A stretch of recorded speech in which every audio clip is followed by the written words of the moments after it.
خبر ایک امانت ہے، مقامی ہو یا بین الاقوامی، اسے آپ تک پہنچانے میں ہم کوشاں ہیں۔ خبروں سے باخبر رہنے کے لیے چینل سبسکرائب کر کے دیکھتے رہیے T V for you. Sialkot میں سابق وفاقی وزیر ڈاکٹر فردوس عاشق اوان کی والدہ کے 40ویں کے ختم کی محفل منعقد ہوئی، جس میں صاحبزادہ قمر سلطان باہو، سابق وفاقی وزیر نور الحق قادری، سینیٹر اعجاز چودھری، سابق گورنر چودھری سرور سمیت دیگر افراد نے شرکت کی اور ڈاکٹر فردوس عاشق اوان کی والدہ کے لیے دعائے خیر کی۔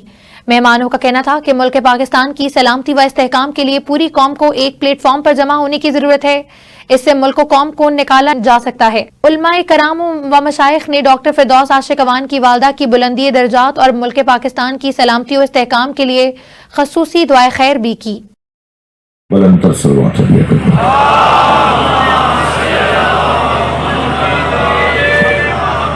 میں ابتدا میں اس سے پہلے کہ قرآن کی اس آیت پہ غور کروں، دعا گو ہوں جناب محترمہ ڈاکٹر فردوس عاشق اوان صاحبہ کے لیے کہ انہوں نے اپنی والدہ مرحومہ کی مغفرت کے لیے جو آج مجلس ترحیم اجتماع نیک اور صالح قرار دے، اور اسی طرح ہمیں اپنے بڑوں کو یاد رکھنے کی توفیق عطا فرمائے۔ یہ آپ کبھی بھی اگر یہ سیاسی جلسہ ہوتا یا کسی کے گھر کی شادی ہوتی نا تو آپ ایسے زمین پر نہ بیٹھتے۔ آپ جب مصلی عبادت پر جاتے ہیں تو آپ جس عاجزی کے ساتھ بیٹھتے ہیں وہ عشق نہیں ہے تو اور کیا ہے؟ جب آپ کسی پیر فقیر کسی بزرگ کے مزار پر جاتے ہیں تو جو جوتیاں اتار کے جاتے ہیں وہ عشق نہیں ہے تو کیا ہے؟ علامہ اقبال کہتے ہیں عشق پر اعمال کی بنیاد رکھ، عقل کو تنقید سے فرصت نہیں۔ جب تک عشق نہیں ہوگا نہ آپ کو قرآن پڑھنے میں مزہ آئے گا، نہ آپ کو نماز پڑھنے میں ذائقہ آئے گا، ورنہ اگر عشق سمجھنا ہے تو کربلا جانا پڑے گا۔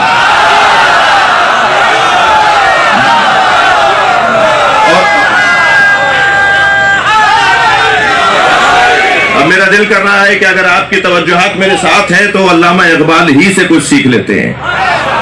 مجھے نعرے اچھے لگانا نہیں آتا، کوئی نعرے ذرا لگا کے دکھائے، تکبیر، رسالت اور حیدری نعرہ۔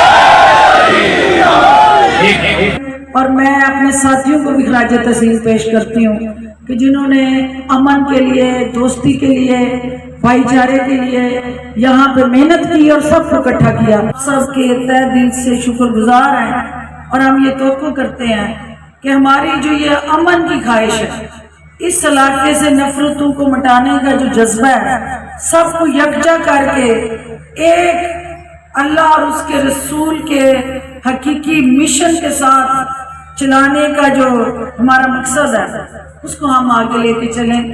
اور قبلہ علامہ سید شہنشاہ حسین نقوی صاحب، آپ نے کربلا سے میرے والدہ کے لیے دعا کرائی، میں اس کے لیے بھی شکر گزار ہوں۔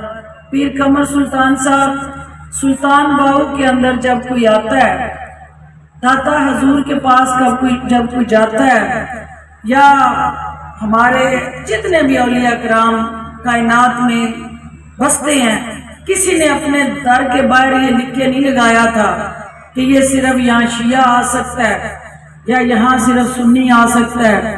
وہ فقیر ہی کیا ہے جو اپنے آنے والوں کو گروہوں میں، مسلک میں، مذہب میں تقسیم کرے۔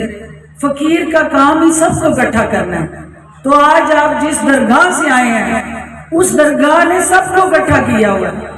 یہ فرما اور سریدوں اور حالین میں جن حدیثوں نے قرآن حکیم کی بے حرمتی کی، یا اللہ انہیں کیفری کے راہ پر پہنچا۔ یا اللہ مسلمانوں کو متحد فرما اور مسلمانوں کو بیداری عطا فرما۔ یا اللہ ہم سب کا دین بھی بہتر فرما اور ہم سب کی دنیا بھی بہتر فرما، اور میرے کریم آقا نبی کریم صلی اللہ علیہ وسلم کے ساتھ جو جو بھی نسبتیں ہیں یا اللہ سب کا عدد کرنے کی توفیق عطا فرما۔ وصلی اللہ تعالی علی خلقہ محمد وعلی آلہ واصحابہ اجمعین۔ براہ کرم ٹی وی فور یو کو لائک، شیئر، سبسکرائب کیجئے گا۔ ملتے ہیں نیکسٹ ویڈیو میں، تب تک کے لیے اللہ نگہبان۔